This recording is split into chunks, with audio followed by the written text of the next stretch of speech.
1 ton का inverter AC, fridge, पंखे, लाइटें और घर की बेसिक ज़रूरत की चीज़ों को आप सोलर सिस्टम पर कन्वर्ट करना चाहते हैं और बिजली के बिल में कमी और लोड शेडिंग से छुटकारा हासिल करना चाहते हैं तो ज़्यूनिक PV 4500 आपके लिए एक बेस्ट ऑप्शन हो सकता है। क्योंकि आज की वीडियो में हम ना सिर्फ इस इन्वर्टर का लोड टेस्ट करेंगे बल्कि इसके साथ साथ PV जनरेशन टेस्ट और इसके तमाम फीचर्स और इसकी कीमत, वो तमाम मालूमात जो आप इस इन्वर्टर के बारे में जानना चाहते हैं, हम आपको आज की वीडियो में फराहम करेंगे। बिस्मिल्लाहिर्रहमानिर्रहीम, मेरा नाम है मुदस्सर रहमान। तो चलें आज कुछ नया सीखते हैं। प्यारे दोस्तों, सबसे पहले हम इस इन्वर्टर की मुख्तसर टाइम में अनबॉक्सिंग कर लेते हैं। बॉक्स ओपन करते ही हमें एक अदद वारंटी कार्ड मिलता है। इसकी 5 साल की वारंटी, जिसमें 4 साल सर्विस और 1 साल कंप्लीट वारंटी है। इसके साथ एक अदद यूज़र मैनुअल मिलता है जिसमें मैक्सिमम मालूमात फराहम की गई होती हैं। एक अदद लॉयल्टी प्रोग्राम की डिटेल, अगर आप एक इंस्टॉलर हैं तो आप इसको लाजमी पढ़ लीजिएगा, आपको बहुत फ़ायदा होगा। और इसके साथ साथ हमारी मेन प्रोडक्ट एक अदद PV 4500 डायमंड 2 यानी ज़्यूनिक का लेटेस्ट इन्वर्टर हमें देखने को मिलता है, जो कि बहुत प्रीमियम क्वालिटी में होता है।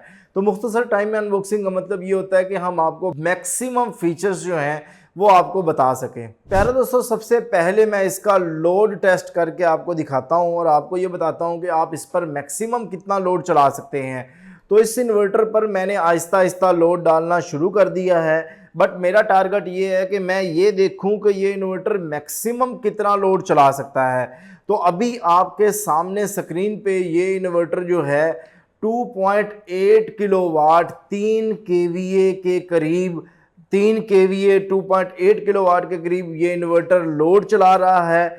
और इसका मतलब ये है कि आप इस इन्वर्टर पे 1 टन का AC, फ्रिज, पंखे, लाइटें वगैरह घर की बेसिक ज़रूरत की चीज़ें जो है वो चला सकते हैं। अब यहाँ पर ये सवाल पैदा होता है कि मैक्सिमम इस पर हम कितना लोड चला सकते हैं।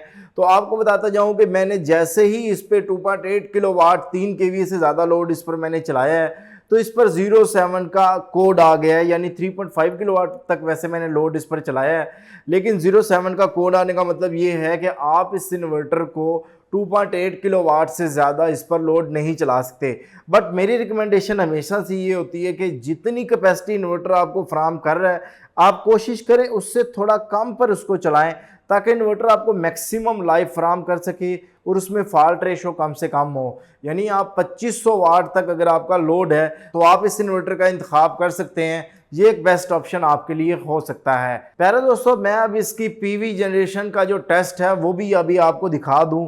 तो यहाँ पे स्क्रीन पर जो रिजल्ट आपको दिखाई दे रहे हैं वो 3.2 किलोवाट जो है इस इन्वर्टर का MPPT जो है वो प्रोडक्शन फराहम कर रहा है। तो 3.2 किलोवाट प्रोडक्शन का मतलब ये है कि इसका MPPT काफ़ी स्ट्रॉन्ग है और इससे हमें मैक्सिमम बेनिफिट हासिल होने वाला है। तो यहाँ पर हमारा PV जनरेशन का टेस्ट भी मुकम्मल हुआ। प्यारे दोस्तों, अब हम इस इन्वर्टर के बेसिक की फीचर्स के बारे में मैं आपको बताता हूँ, जो इस इन्वर्टर को बाकी इन्वर्टर से मुनफरिद बनाता है। आपको बताता जाऊँ कि ये इन्वर्टर 24 वोल्ट पर डिज़ाइन है और ये विदाउट बैटरी काम नहीं करता। आपको इसके साथ 2 बैटरियां लगानी पड़ती हैं। इस इन्वर्टर में BMS का ऑप्शन मौजूद है। इसका मतलब है कि आप इसके साथ लिथियम बैटरी भी कनेक्ट कर सकते हैं, यानी 24 वोल्ट की एक बैटरी भी आप इसके साथ लगा सकते हैं। इसमें बिल्ट इन वाईफाई का ऑप्शन है। इसका मतलब ये है कि आप दुनिया में कहीं पे भी बैठ के इन्वर्टर का डाटा जो है वो मोबाइल की स्क्रीन पर देख सकते हैं, बट इसके लिए आपको अलग से जो है वो वाईफाई डिवाइस परचेज करनी पड़ेगी। ये इन्वर्टर 100% प्योर साइन वेव के साथ आता है। इसकी PCB पर कन्फॉर्मल कोटिंग हुई होती है। इसका मतलब ये है कि इसकी जो बोर्ड है उसकी लाइफ जो है वो मैक्सिमम होने वाली है। इस इन्वर्टर के दोनों साइडों पे एंटी डस्ट फिल्टर होते हैं। इसका मतलब ये है कि इन्वर्टर के PCB पर डस्ट जो है वो मिनिमम जाएगी। बट यहाँ पर मैं आपको एक बात ये भी बताता जाऊँ कि आपको चाहिए कि 15 दिन से 1 महीने के दरमियान आप इन फिल्टर्स को लाजमी साफ़ कर लें, अदरवाइज़ ये फ़ायदे वाली चीज़ नुकसानदेह भी हो सकती है। ये इन्वर्टर 98% रियल टाइम शेयरिंग के साथ आता है। इस इन्वर्टर में हाई PV वोल्टेज इनपुट आप फ्राहम कर सकते हैं, यानी 60 वोल्ट से 500 वोल्ट तक, बट मैं आपको रिकमेंड करूंगा कि आप 120 वोल्ट से 400 वोल्ट तक आप फ्राहम करें। अगर इसकी प्रोटेक्शन की बात की जाए तो इसमें बिल्ट इन जो है वो सर्किट ब्रेकर लगा हुआ है। तो उसकी वजह से इस इन्वर्टर की सेफ्टी जो है वो मज़ीद बढ़ जाती है। प्यारे दोस्तों, अब हम इस इन्वर्टर की कीमत की बात की जाए तो ये इन्वर्टर आपको 97,000 रुपये का मिल जाएगा। आप इस इन्वर्टर को अपने करीब तरीन किसी भी यूनिक कंपनी के डीलर से परचेज़ कर सकते हैं। अगर आप ये इन्वर्टर हमसे परचेज़ करना चाहते हैं तो आप स्क्रीन पर दिए गए नंबर पर